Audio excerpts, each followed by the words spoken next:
Selamat menyaksikan. Jadi pertama-tama kita akan membahas tentang latar belakang kebijakan dividen.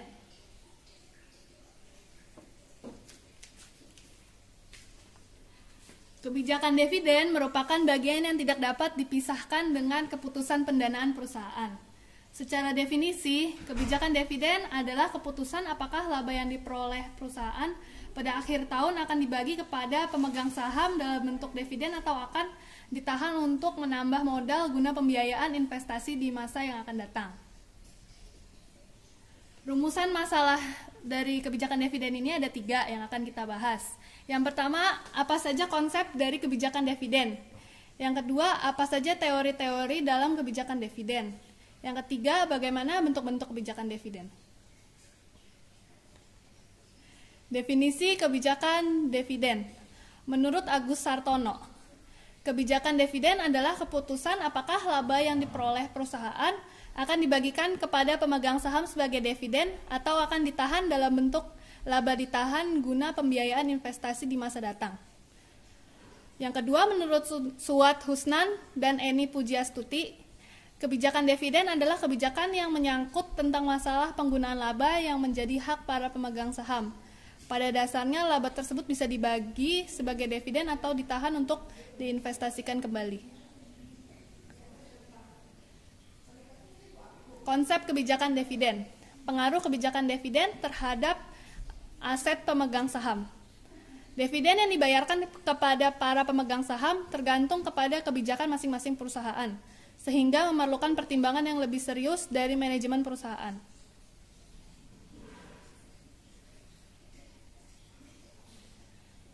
Tiga teori kebijakan dividen. Yang pertama itu adalah irrelevance theory.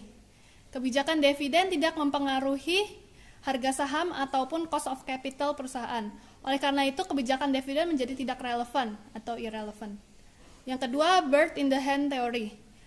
Pendapatan dividen yang diterima seperti burung di tangan atau bird in the hand, yang mempunyai nilai yang lebih tinggi dan resiko yang lebih kecil daripada pendapatan modal atau bird in the bush. Karena dividen lebih pasti dari pendapatan modal. Yang ketiga, teori dividen residual atau residual theory of dividends. Perusahaan menetapkan kebijakan dividen setelah semua investasi yang menguntungkan habis dibiayai. Faktor-faktor yang mempengaruhi kebijakan dividen. Yang pertama itu kebutuhan dana untuk membayar utang. Yang kedua, likuiditas. Yang ketiga, tingkat pertumbuhan perusahaan. Yang keempat, keadaan pemegang saham. Yang kelima, pembatasan hukum. Pembatasan hukum tertentu bisa membatasi jumlah dividen yang bisa dibayarkan perusahaan. Yang keenam, pengawasan terhadap perusahaan. Selanjutnya, kita akan membahas tipe-tipe kebijakan dividen. Yang pertama, rasio pembayaran konstan. Kebijakan dividen yang berasal dari presentasi atau rasio tertentu. Contohnya, Manamin Corp memiliki kebijakan pembayaran kembali 40% tiap pendapatan pada dividen tunai. Ada periode di mana mereka mengalami kerugian dan perusahaan tidak mendapatkan dividen tunai. Berikut data-data selama 6 tahun.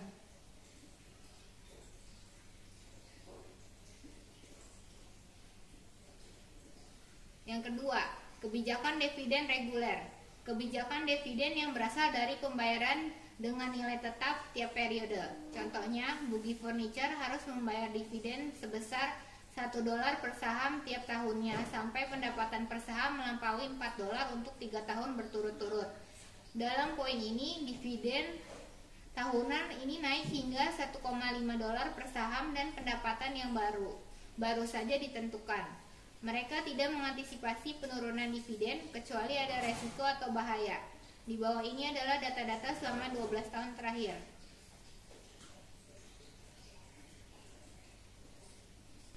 Contoh, Columbia Paper memiliki struktur modal seperti berikut. Saham preference sebesar $100.000, saham biasa 10.000 saham nominalnya $2 sama dengan $20.000, paid-in capital $280.000, pendapatan $100.000, total modal sebesar $500.000. Diminta A. Hitung jika dividen saham dinaikkan sebanyak 5%. B. Hitung jika dividen saham dinaikkan sebanyak 20%. C. Analisis dari jawaban A dan B. A. Jika saham dinaikkan sebanyak 5%, maka jumlah saham sebesar 105% dikali 10.000 lembar sama dengan 10.500 lembar. Saham preference sebesar $100.000, saham biasa 10.500 saham dengan nominal $2 sebesar 21.000, paid-in capital 10.500 saham dengan nominal $28 sama dengan 294.000, pendapatan 85.000, maka total modal menjadi $500.000. Jika ada saham dinaikkan sebanyak 20%, jumlah saham sama dengan 120% dikali 10.000 lembar sama dengan 12.000 lembar. Saham preference sebesar $100.000, saham biasa 12.000 saham dengan nominal $2 sama dengan 24.000. Paid-in capital 12.000 saham dengan nominal $28 sama dengan 336.000. Pendapatan 40.000, maka total modal menjadi 500.000. C. Total modal tidak berubah. Tipe-tipe kebijakan dividen. Yang kelima, pemecahan saham, stock split. Stock split adalah pemecahan nilai nominal saham ke dalam nilai nominal yang lebih kecil. Pemecahan saham lama ini menjadi beberapa saham baru, akan menyebabkan jumlah saham yang beredar bertambah. Contoh, Martin Industries memiliki struktur modal seperti berikut. Saham preference sebesar 400.000, saham biasa 600.000 saham dengan nominal $3 sebesar 1.800.000. Paid-in capital $200.000, pendapatan $800.000 dengan total modal $3.200.000. Diminta: A. Hitung jika saham dilaporkan 3 untuk 1 pemecahan saham. B. Hitung jika saham dilaporkan 1 untuk 4 pemecahan saham.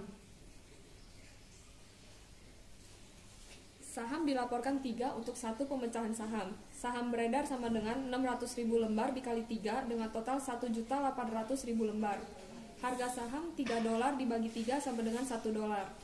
Saham preference sebesar $400.000, saham biasa 1.800.000 saham dengan nominal $1 sebesar 1.800.000. Paid-in capital $200.000, pendapatan $800.000 dengan total modal sebesar $3.200.000. Pemecahan saham. C. Saham dilaporkan 1 untuk 4 pemecahan saham. Saham beredar sama dengan 600.000 lembar dikali 1/4 sama dengan 150.000 lembar. Harga saham sama dengan $3 dibagi 1/4 sama dengan $12. Saham preference sebesar 400.000, saham biasa 150.000 saham dengan nominal $12 sama dengan 1.800.000. Paid-in capital sebesar 200.000, pendapatan 800.000, maka total modal menjadi $3.200.000. Lalu kita akan lanjutkan dengan pembelian kembali saham atau repurchase of stock.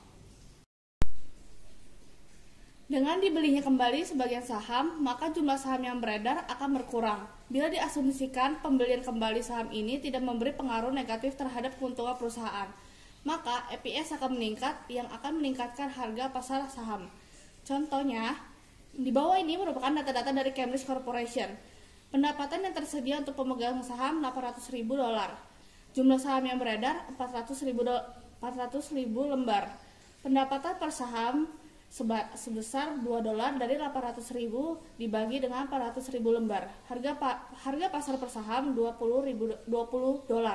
Rasio PE sebesar 10 yang dari $20 dibagi dengan $2.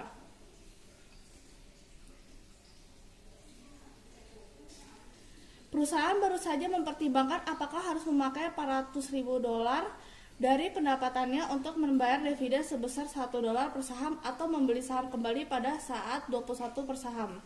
Diminta: A. Hitunglah berapa banyak saham yang bisa dibeli kembali pada saat $21 per saham. B. Hitunglah EPS setelah dibeli kembali dan jelaskan.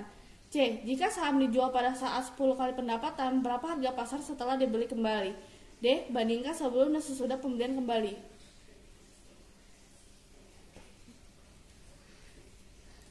Lalu jawabannya A. Saham setelah pembelian kembali. $400.000 dibagi dengan $21 dari pembelian kembali sama dengan 19.047 lembar. EPS 800.000 dibagi 400.000 lembar dikurang 19.047 lembar sama dengan $2 atau $2,10.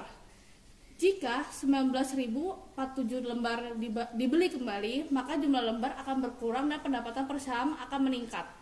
C. Harga pasar $2,1 dikali 10 kali pembelian sama dengan $21 per lembar. Hasil dari pendapatan per saham saat pembelian kembali saham itu meningkat dari $2 menjadi $2,1. Yang ketujuh, pertumbuhan konstan dividen atau constant growth. Dengan memakai model Gordon untuk menghitung pertumbuhan dividen secara konstan dengan asumsi sumber dana perusahaan dari laba ditahan saja, rate of return perusahaan tetap, cost of capital tidak berubah, dan tingkat cost of capital perusahaan lebih besar daripada tingkat pertumbuhan atau growth perusahaan. Perusahaan hidup selama-lamanya dan tidak ada pajak.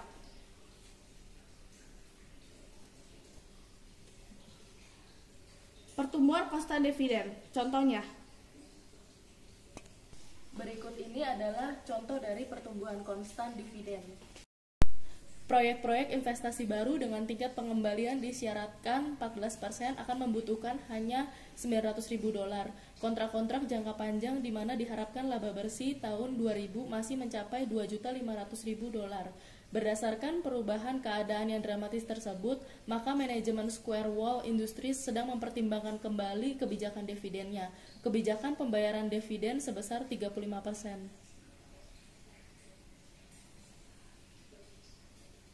Dari soal tersebut, diminta yang pertama itu dengan asumsi bahwa semua proyek yang dapat diterima akan didanai dengan laba ditahan dalam tahun yang bersangkutan, maka hitung besarnya dividen per saham dapat dinaikkan dari sisa dana.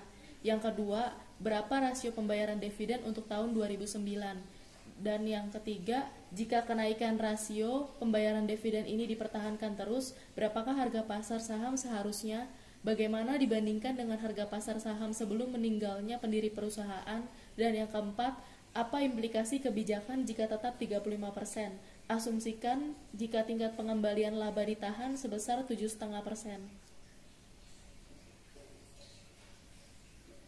Untuk menjawab soal yang pertama itu, yaitu rasio pembayaran dividen, pertama-tama harus menghitung nilai sisa dengan cara laba bersih $2.500.000 dikurangi dengan investasi proyek sejumlah $900.000 dan menghasilkan nilai sisa $1.600.000.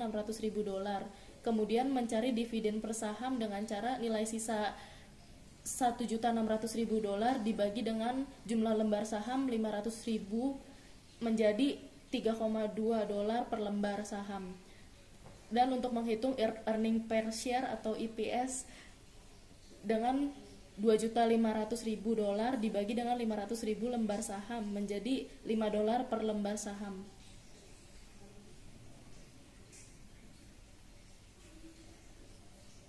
Kemudian menghitung rasio pembayaran dividen $11,75.